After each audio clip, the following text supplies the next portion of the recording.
Welcome to the Movie Business Podcast, picking up where Movie Business Book left off.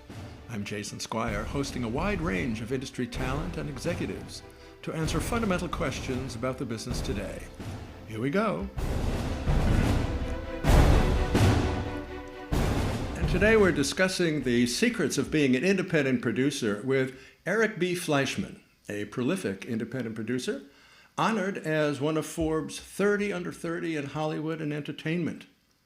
He's made 33 features in 9 years, with some chosen as official selections at Sundance, Tribeca, and South by Southwest film festivals. Welcome, Eric.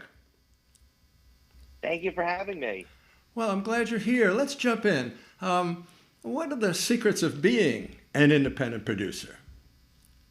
That's if I tell you, I have to kill you, and then this podcast is not going to go very far.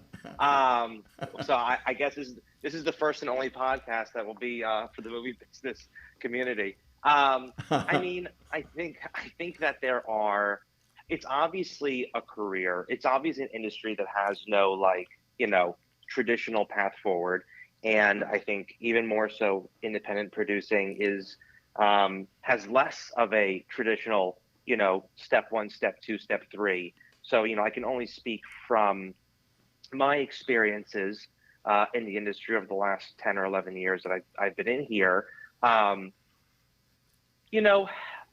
would say being an independent producer, it sounds negative, but I don't mean it this way, requires, I think, first and foremost, a bit of naivete, as it were.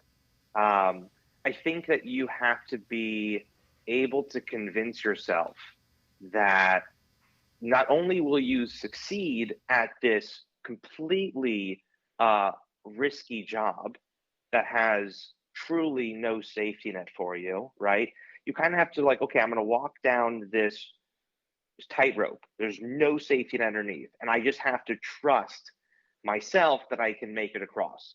So I think there's a part of that that's really important. I would say it's probably a big aspect of the reason why a lot of people eventually, unfortunately, leave the world of independent producing, right? Because it is really risky. So I think you have to first be able to be like, okay, I've never walked across a tightrope. I'm going to do it. A. B, I have the skills to, again, walk across this metaphorical tightrope, meaning I have the ability, or I have the belief that I have the ability to pick good material, that I have the ability to meet financiers and agents and do negotiations and have a good head on my shoulders and be likable and be charming and be able to put together movies like the jigsaw puzzles that they are, that I'm going to be able to deliver these films once they're done, and I'm going to be able to get paid for these films once they're in production or done or whenever. And I have to make a life out of this, right? You have to believe all of those things. Because if you don't, it makes the job very, very hard. And again, I think it's, a lot of people get into independent producing because there's a mythology behind the job, I would say. Again, from my experience, there's a myth, especially growing up, I'm from Maryland. Didn't have any family members in the industry when I was growing up or when I was in school or even after school. I do now, but that those people are recent successes within their own right. But you read about producing. It's a job that's in a book, right? It's a job that's on the special DVD that you got, the 3-box set. It's like there's a behind the scenes and there's a producer being interviewed. So it's a job and a title that you know of. And so there's this mythology and mythos behind this job. And I think a lot of people get into it because you've heard about this job. You've seen the surface level of it. And then once you understand what it really takes to not only do it once, but to do it again and again and again, it's stamina. You have to really be able to do both creative and business, which at the end, I think some people don't have the ability to handle both, which is why there are some producers that do purely creative, but I'm talking about traditional independent producing, which is you're doing everything, absolutely everything. So naivete, complete and utter drive and belief in yourself.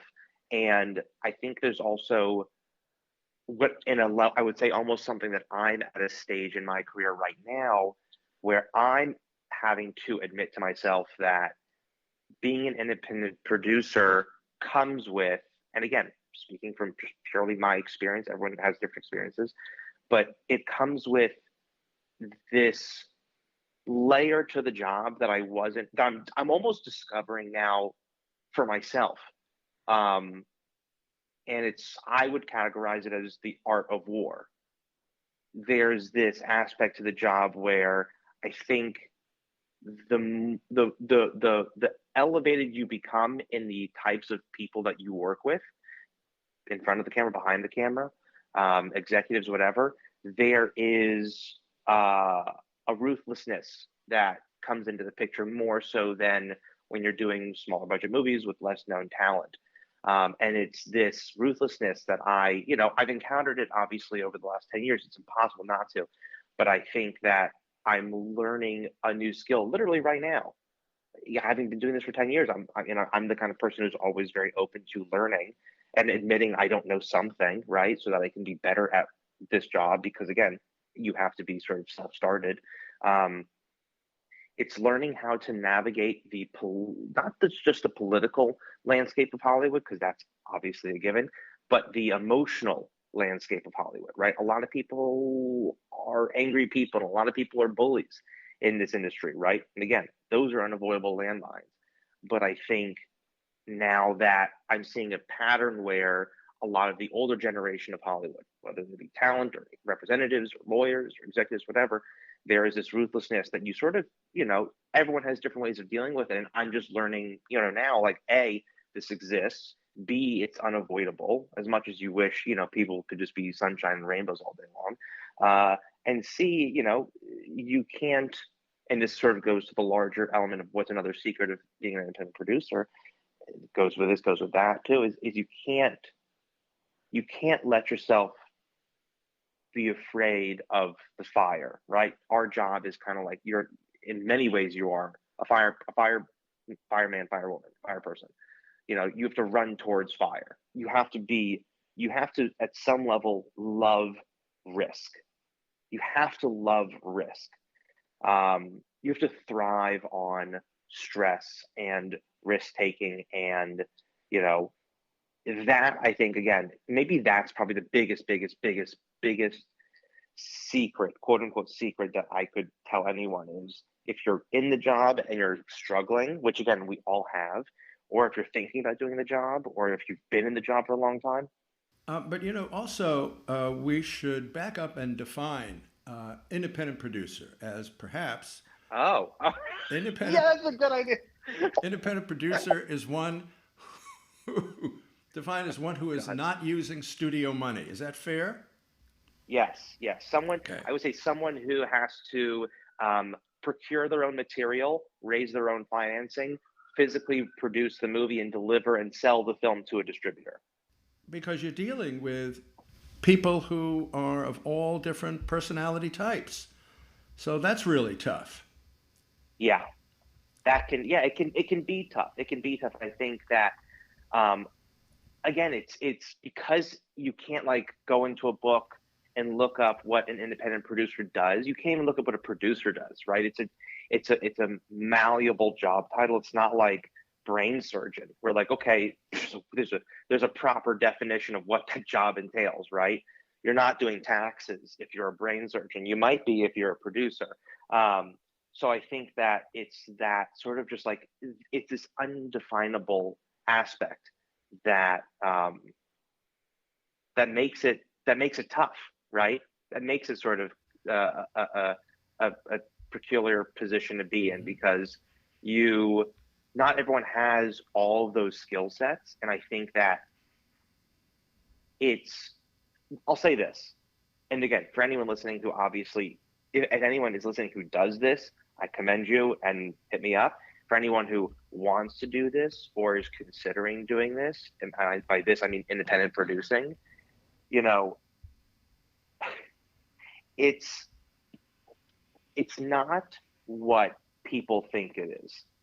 I think there's just a major misconception about what the job is and what the job actually entails.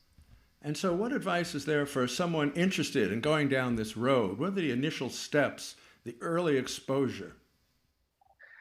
First, stop in your tracks, turn around, go the other way, find something else. No, that's a half joke. I mean, I think that, you know, if for someone who's first starting out, right? If we're gonna isolate a section of people who are not independent producers yet but want to be, So, for I example, think yeah, that, you went out and yeah, you did some really small movies, and yeah, so to that's how begin. you developed the instincts and the relationships. Yeah, I mean, inevitably, your first few films are going to be stepping stone movies, right? Especially your first one, you've no fucking idea what you're doing. So it's knowing what good material is, being able to source and find that material. That's step one. You know, can you identify within yourself and within the marketplace what is a movie and what is a story that audiences want to see, that buyers want to buy? You can figure that out just by watching movies and seeing what movies do financially, or on streaming, what they do in terms of their views. Um, so like the research is there for you, right? It's on your TV or it's in the movie theater, right? That's your homework. Watch and read and see. And if you're able to identify good material, my suggestion always was, and this is what, when we did the class together for the last like 6 years, we spoke about this all the time. I think class number one, which is your very first movie, you've gotten the script, right? And let's say you're like me, who, like, you don't come from money, you don't have resources here. At the time I was 21, I was 19 when I did my first feature. Your late teens, early 20s, and your financial track record is extremely important to build over the course of your career as an independent producer, and as a studio producer too, right? Because that's how for the most part, that's how we're merited, based off the financial success of our films. So you want to set yourself up for success. So you want your first film to not only be something that's easy to execute, right? You're not trying to kill yourself your first movie. Easy to execute, easy to get made because it's commercial, because there's a demand for it, right? Depending on what market, maybe you live, in the Middle East, and there's a certain kind of movie that gets made, and maybe you're living in the United States, and you're saying, okay, well, genre films or action films always do really well, and so that's a next part, and then being able to say, okay, I want to set myself for success. I don't need to try to raise $5 million for my first movie. You don't have to raise $100,000 for your first movie, right? My first feature was 5,000. My second feature was like 20,000, right? So these are small feature films in terms of their cost.